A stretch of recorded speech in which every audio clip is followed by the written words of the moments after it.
Vous êtes en compagnie de Radio Taïwan International.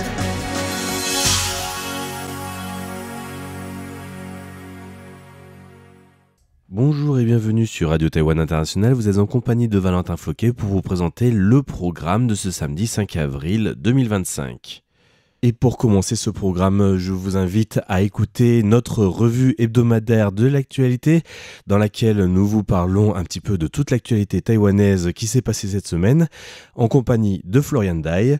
S'en suivra le courrier des auditeurs en compagnie de Lisa Dufaux et moi-même et dans laquelle nous reviendrons sur les concours, sur les nouveaux concours du mois d'avril et le nouveau concours trimestriel, mais aussi sur des questions de votre part, notamment concernant le musée de RTI, concernant les câbles sous-marins ou encore la pêche à Taïwan. Et pour clôturer ce programme, vous pourrez retrouver Clément Tricot avec son émission Relations Taïwan-France. Il a un invité très particulier, je vous laisse le découvrir en écoutant son émission. Et voilà pour le programme de ce samedi 5 avril pour Radio Taïwan International. Tout de suite, retrouvez Florian Dai pour sa revue hebdomadaire de l'actualité taïwanaise. Et bien sûr, cela commence par les principaux titres. Droit de douane américain, réaction et inquiétude. 2 jours d'exercice militaire chinois autour de Taïwan. Le Parlement européen adopte 2 résolutions soutenant les liens avec Taïwan. 2 autres Chinoises ont été enjointes de quitter le territoire après avoir prôné l'unification interdétroit par la force. Droit de douane américain, réaction et inquiétude.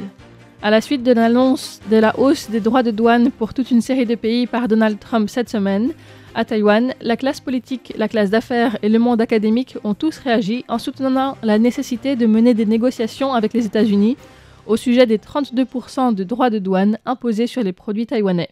Le Premier ministre Zhuo Rongtai a annoncé vendredi en conférence de presse avoir ordonné au bureau gouvernemental des négociations économiques et commerciales de protester solennellement auprès des États-Unis et de communiquer étroitement dans l'espoir de minimiser l'impact et de sauvegarder les intérêts industriels taïwanais à la recherche d'une solution mutuellement bénéfique.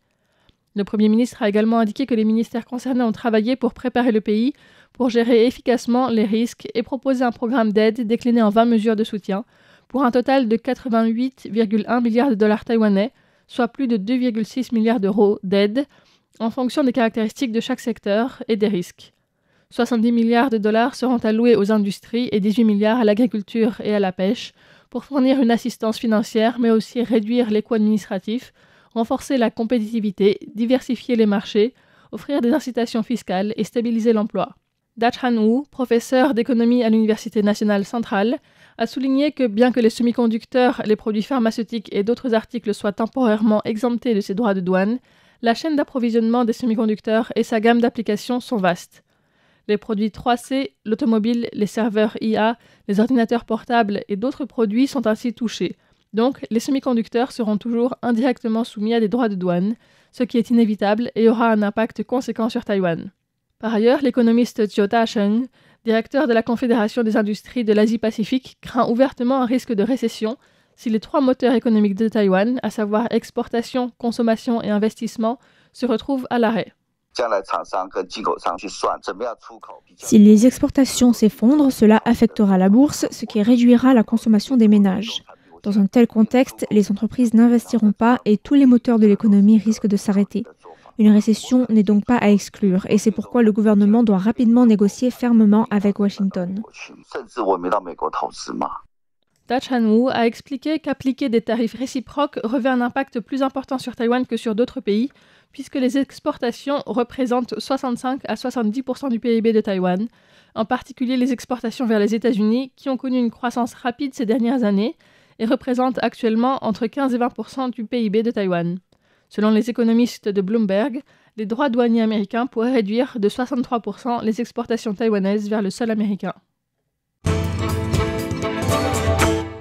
2 jours d'exercice militaire chinois autour de Taïwan.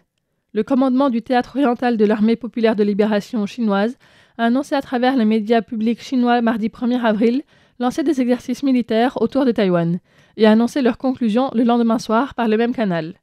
Les exercices ont impliqué à la fois les forces armées, la marine, l'armée de l'air, le dispositif balistique, afin d'approcher l'île de Taïwan depuis plusieurs directions. Shi Yi, porte-parole du commandement du théâtre oriental, a qualifié cette action d'avertissement sérieux et de puissant moyen de contenir les forces séparatistes et indépendantistes de Taïwan. Le ministre taïwanais de la Défense, Wellington Koo, a quant à lui déclaré que l'armée nationale suivait de près les mouvements de l'APL et avait activé un mécanisme d'urgence pour y répondre. Il a souligné que ces manœuvres chinoises, lancées sans avertissement, montraient une fois de plus que la Chine était un fauteur de troubles pour la paix et la stabilité dans la région. À cet égard, le Premier ministre Zhou Rongtai a déclaré « Chaque gouvernement devrait continuer à se soucier de la stabilité sociale et de la vie de sa population. Faire étalage de sa puissance militaire n'est certainement pas ce qui est attendu d'une société et d'un pays progressiste de nos jours. Si le gouvernement chinois pouvait le comprendre, cela contribuerait à la stabilité régionale. »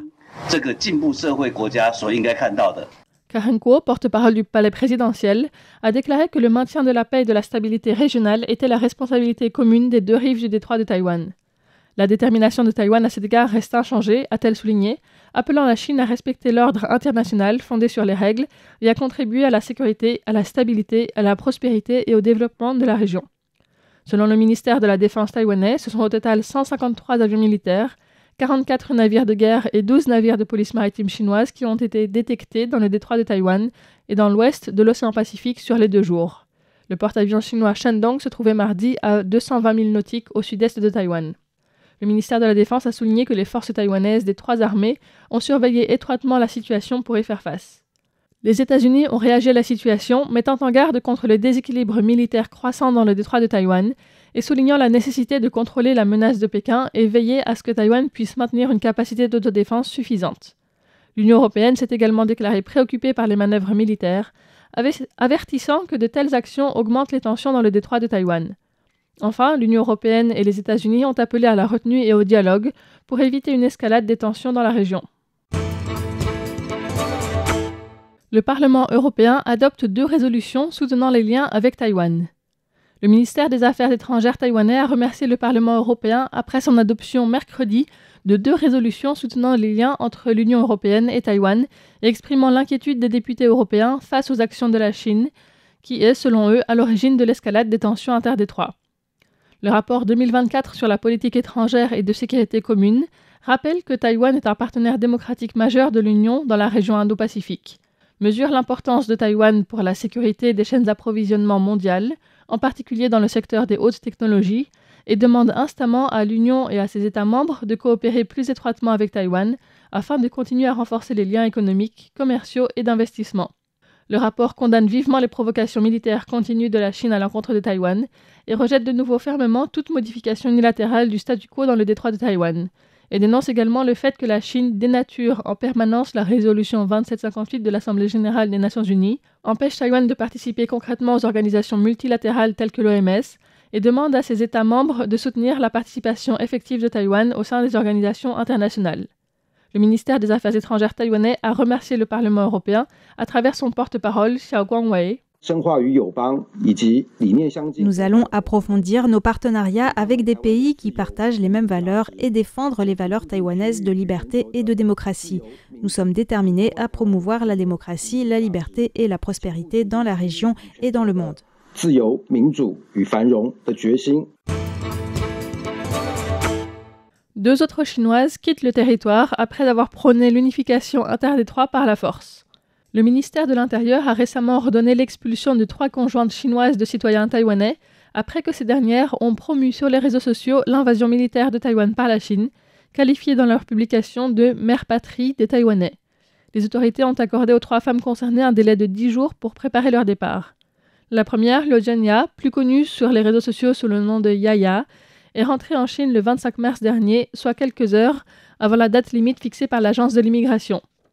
Les 2 autres, Enchi et Xiaowei, devaient quitter Taïwan lundi avant minuit.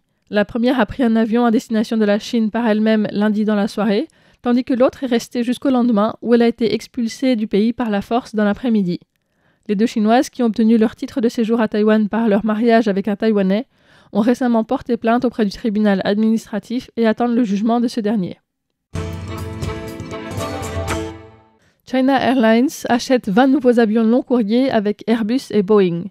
La compagnie aérienne taïwanaise China Airlines a annoncé signer lundi 31 mars le contrat d'acquisition de 10 avions A350 000 avec l'avionneur Airbus et prévoit de signer avec Boeing fin avril ou début mai un contrat pour l'achat de 10 appareils 777-9 et 4 cargos 777-8F. Pour la signature de contrat avec Airbus, le vice-directeur des ventes, Benoît de Saint-Exupéry, se rendra à Taïwan et paraphera l'accord avec le nouveau président de China Airlines, Gao Xinghuang. Selon le projet de renouvellement de la flotte des appareils validé par le conseil d'administration de la compagnie aérienne, les nouveaux avions seront livrés à partir de 2029 pour être mis en circulation sur les couloirs long courrier passagers et cargo vers l'Amérique du Nord et vers l'Europe. China Airlines souhaite ainsi renforcer sa présence sur le marché aérien mondial. Séisme en Birmanie, Taïwan aide comme elle peut. Le tremblement de terre de magnitude 7,7 survenu le 28 mars en Thaïlande et au Myanmar a fait plus de 3000 morts selon un bilan provisoire. Dimanche dernier, la Croix-Rouge de Taïwan a annoncé qu'elle prévoyait un premier don de $50,000 américains en Birmanie pour aider le pays dévasté par le séisme à gérer les secours. L'ONG a précisé par ailleurs qu'elle organiserait par la suite une collecte de dons, dont 30% seraient utilisés pour les secours et les 70% restants dans la reconstruction post-séisme. Le projet comprendra la mise en place de cliniques mobiles, mais également la distribution de vêtements, de tentes, de toiles imperméables, de lampes à énergie solaire, de sacs de couchage, de moustiquaires et de couvertures. Des points d'accès à l'eau potable et à l'électricité seront également créés.